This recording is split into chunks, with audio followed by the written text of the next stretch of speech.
Hello everyone, welcome to education flair by ज्योति।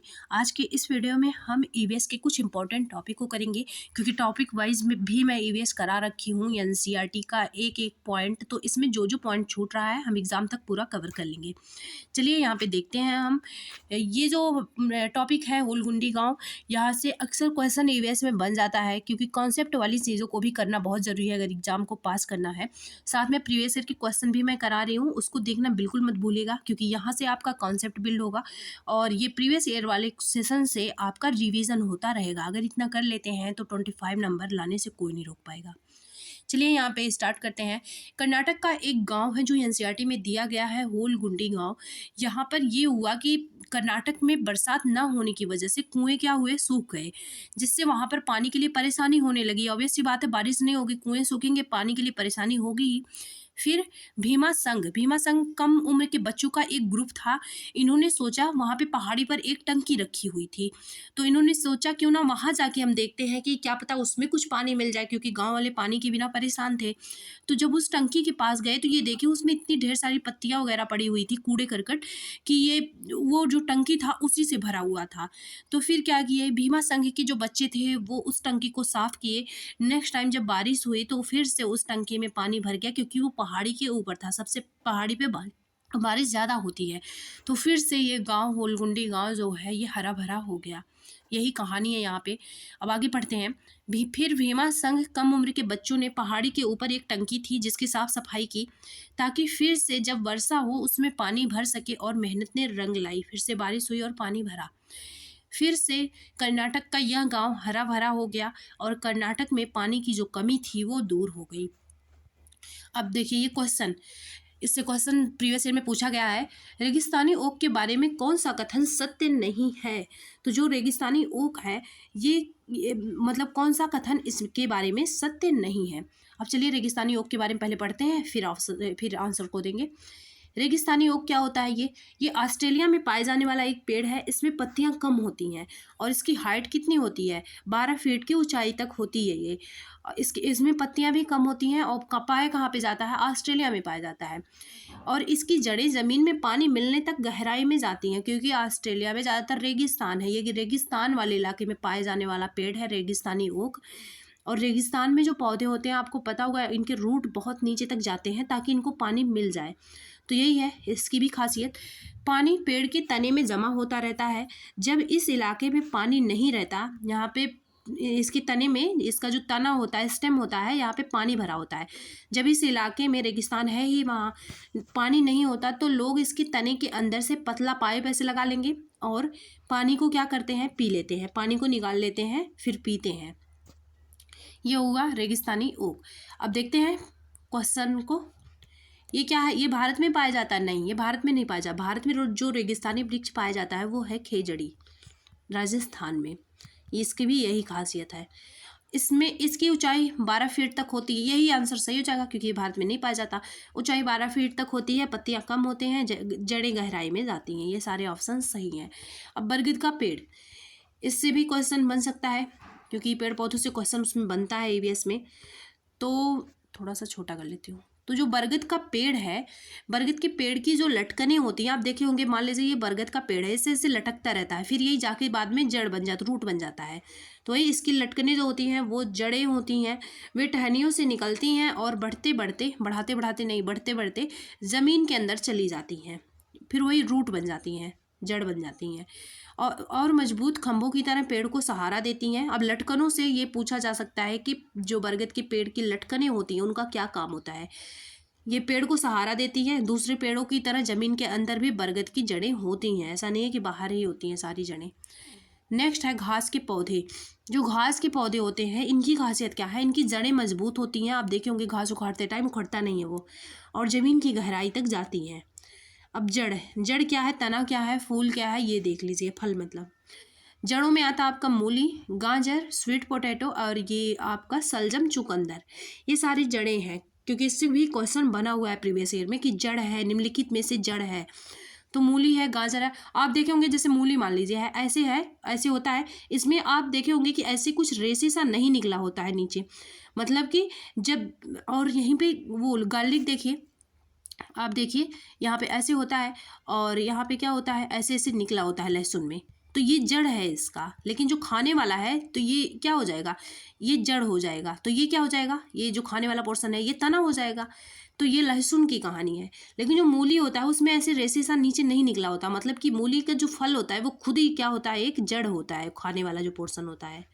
तो यही है, इसी ट्रिक से आप याद कर लीजिए। मूली है, गाजर है, स्वीट पोटैटो है और सलजम, चुकंदर, ये सारे जड़ों में आते हैं।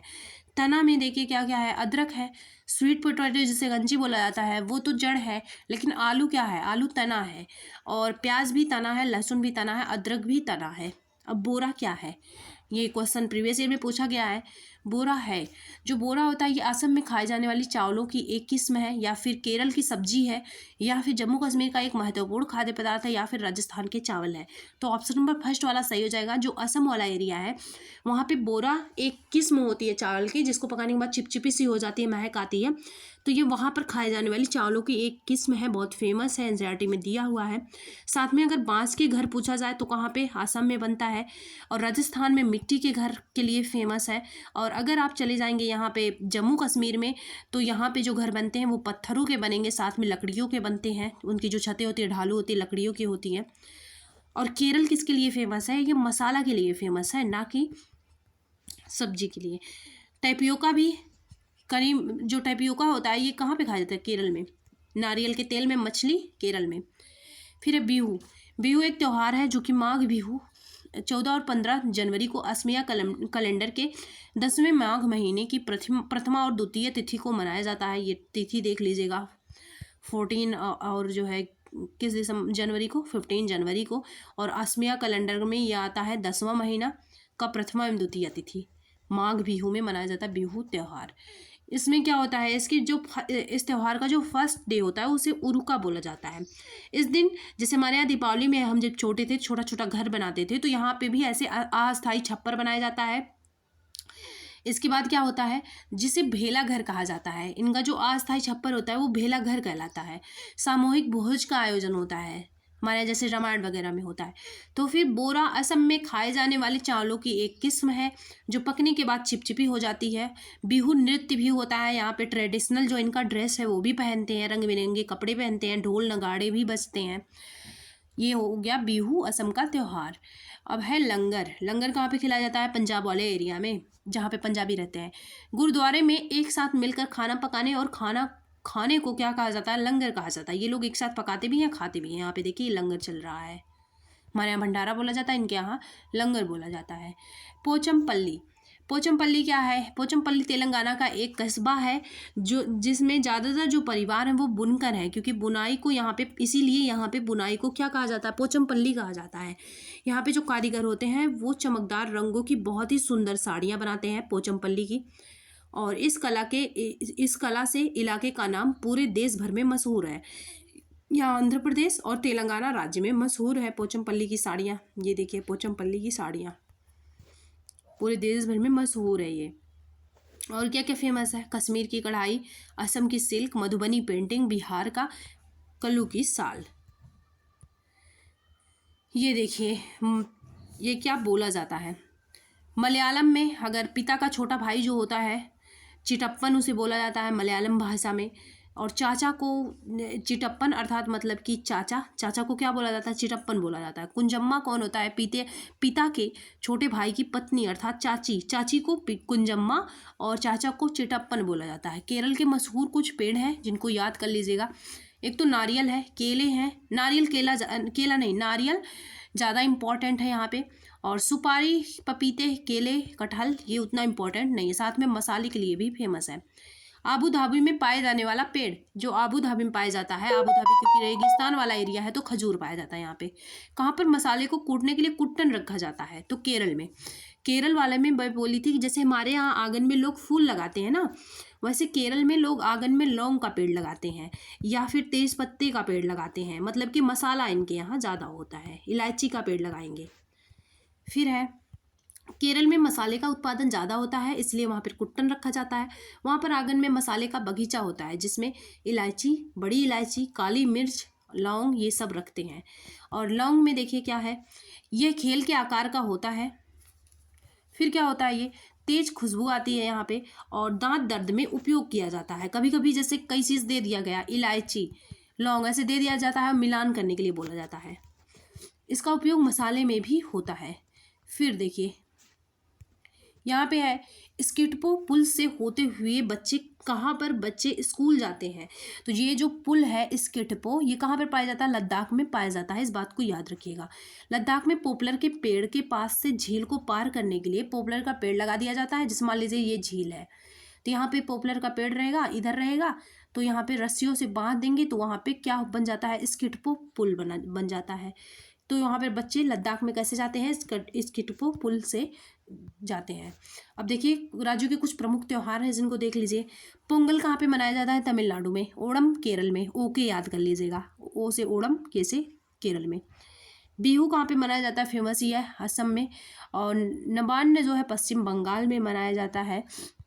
गुड़ी पाड़वा महाराष्ट्र में, और तिल संक्रांति, गुड़ी पाड़वा महाराष्ट्र में, तिल संक्रांति बिहार, यूपी, मध्य प्रदेश। फिर है, इसके आगे मैं पढ़ा चुकी हूँ, बाकी नेक्स्ट टाइम हम और देखेंगे टॉपिक को। आज के लिए बस इतना ही। Okay, thanks for watching.